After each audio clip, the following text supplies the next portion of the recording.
Xbox 360 has had a rough time in Japan so far, inconceivably selling even less than the original Xbox did in that territory.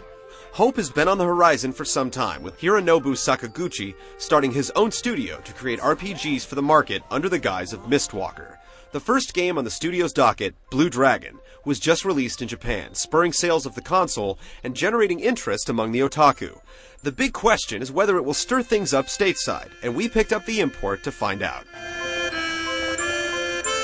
Join us. Blue Dragon follows the exploits of a young boy named Shu.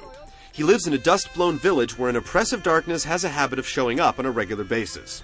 Being the curious young lad he is, he eventually investigates the disturbance, only to find a massive land shark trolling the areas around his encampment. He and a group of his friends hitch a ride on the fish and end up embarking on an epic journey to protect his civilization. But these are no normal kids. They possess the ability to fight using shadows, or apparitions in the form of beasts that can be summoned to do their bidding. Toss in an alien-like antagonist building a massive robotic army, and you have all the ingredients to build up a powerful RPG concoction.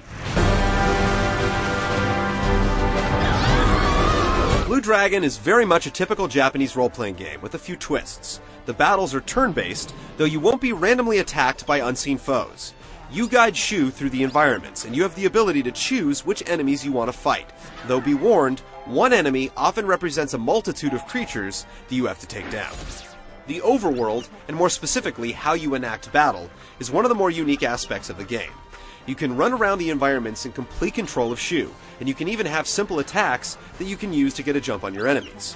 Run in and slash them from behind, and when the battle starts, you'll have an initial attack with their backs turned.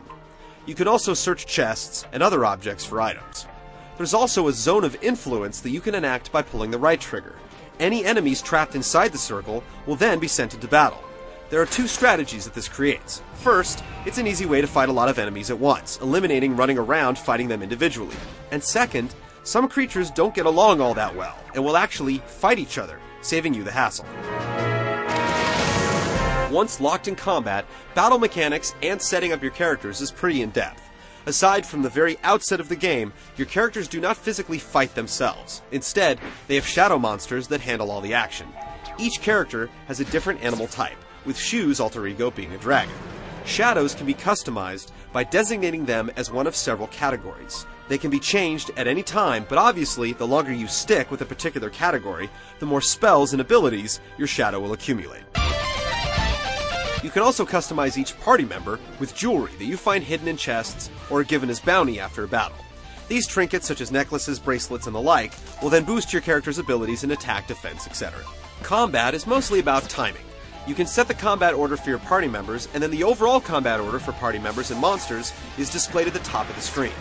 This works out as an excellent aid in letting you anticipate when to pull out that healing spell or attack with all you've got. Additionally, you can choose to put characters on the front line or pull them back, which will lessen the damage they take and dole out. Timing is also used to cast some spells and special attacks. A meter will pop up on screen, and you simply hold in the attack button until the meter rises to the exact point in the order that you want the spell to take place. Some of the more powerful spells have finicky meters, much like a kicking meter in Madden. Overall, this mechanic adds a strategic element to the mix and ensures that you're always looking a few turns forward, trying to get the timing just right. As you might expect from a game being developed by a studio bearing the Square Enix pedigree, Blue Dragon is full of cinemas that move the plot forward. These lengthy scenes use the in-game graphics engine to powerful effect. And the music has been composed by Final Fantasy legend Nobuo Uematsu, though we have to admit that the songs so far have been hit or miss. If you've been waiting for an epic next-generation Japanese RPG, Blue Dragon is certainly the first game that fits the bill. It's an enormous undertaking to complete all 3 discs of content. With its in-depth combat system and unique overworld mechanics, Microsoft is hoping that it's time well spent.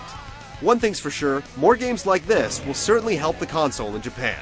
We'll find out if it can do the same in the US when it's released this summer.